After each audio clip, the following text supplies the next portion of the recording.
အားလုံးပဲမင်္ဂလာပါမျိုးတွေဒီနေ့က12ရက်တလ2026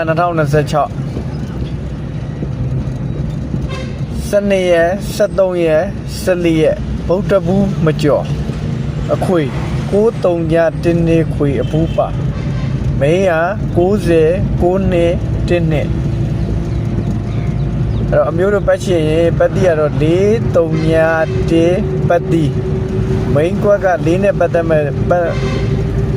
4နဲ့ပတ်သက်လို့ထိုးမယ်ဆိုရင်4ခွန်4နှစ်3ညနဲ့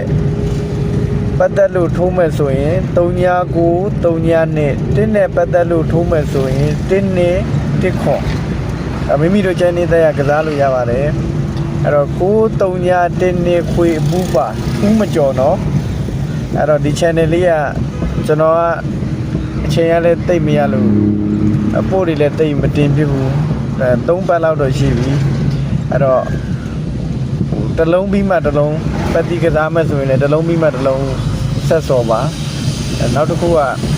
ဒုတိကိုစော channel ကိုလည်း like subscribe လုပ်ထားပါနောက်တစ်ခုကပြောချင်တာ channel အဟောင်းကပြတ်သွားတယ်ဗျာ